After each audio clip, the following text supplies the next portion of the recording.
Forget the classic lemonade stand for a second. What if first graders were actually learning how to build business plans? Well, that's the big idea behind this growing movement called Kidpreneurship. And really, it's all about teaching kids to think like founders, innovators, and problem solvers, right from their earliest days in school. It's a pretty bold question, right? But what if the answer is, yeah, maybe? Now, the idea isn't to literally put kids in boardrooms. It's about weaving a whole new kind of literacy into their education, one that prepares them not just to get a job, but to actually create value out in the world. So what exactly is a kidpreneur? Okay, let's get one thing straight right away. This goes way, way beyond a summer lemonade stand or some weekend bake sale. We are talking about a totally structured educational way of looking at business. So, what are we really talking about here? Well, kidpreneurship is basically a full-blown curriculum. It's designed to take that boundless, amazing curiosity every child has and actually channel it. It teaches them business fundamentals in a way that grows with them, starting with simple ideas and leading to some surprisingly complex strategies. And this is why it matters so much.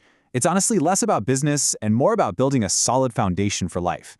Think of it like a domino effect, You start with critical thinking that leads to better problem solving, and when you inevitably stumble, which you will, you build a resilient spirit. All of this teaches financial literacy and the really core idea of creating genuine value in the world.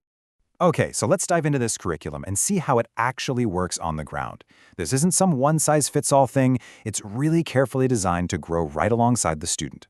So the whole journey is broken down into 3 stages. For the youngest kids, it's all about the spark, and this is just so critical. It starts by helping them figure out what they're truly passionate about, and then it asks, who else might think this is useful or fun? It builds that very first bridge between what you love and what the community needs. By middle school, they get into the build phase, designing business ideas, learning basic financials. And then in high school, it's the scale, where they're tackling advanced strategy, finance, and even business ethics.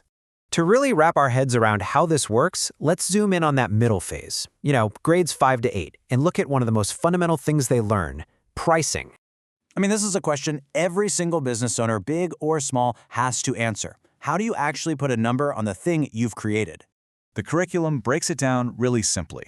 Pricing is all about deciding what to charge, but it has 2 really critical jobs. First, it has to cover what you spent to make the item. Those are your costs. And second, it has to reflect what that item is actually worth. And this right here breaks it down to the most basic business equation there is. Costs are the money going out. Price is the money coming in.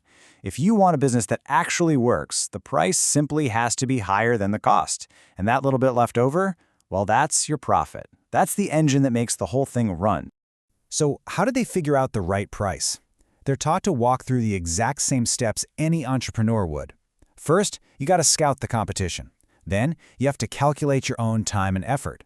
But that final question, and it's the most important one they learn to ask, is this: what is this actually worth to the person who's buying it? In this example just gets right to the heart of what unique value really means. It's all about creating something that can't be easily copied.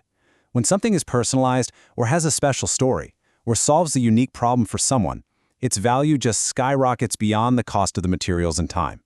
And when that value is high, people are often willing to pay more for it. Okay, let's jump ahead to the final stage and see how this all comes together for high schoolers, because at this point the training gets seriously sophisticated. We're talking about preparing them to think like real CEOs. At the high school level, it all clicks into place. They move way beyond just running a business to actually steering it. They're learning strategic planning, deep market analysis, and even wrestling with tough questions about business ethics.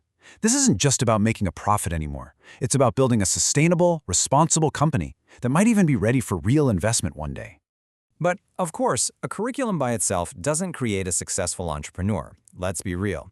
There's a whole ecosystem of support that's needed, and there are some very real-world challenges to overcome. Young entrepreneurs, they face real hurdles, like juggling their business with schoolwork or figuring out how to handle failure for the very first time. And that's why this support system is so critical. Things like strong family involvement, access to mentors who've been there, and really building that resilient mindset. Those are all huge factors for success. And this brings us to what might be the most important takeaway of all. The goal of kidpreneurship, it isn't actually to create a generation of CEOs.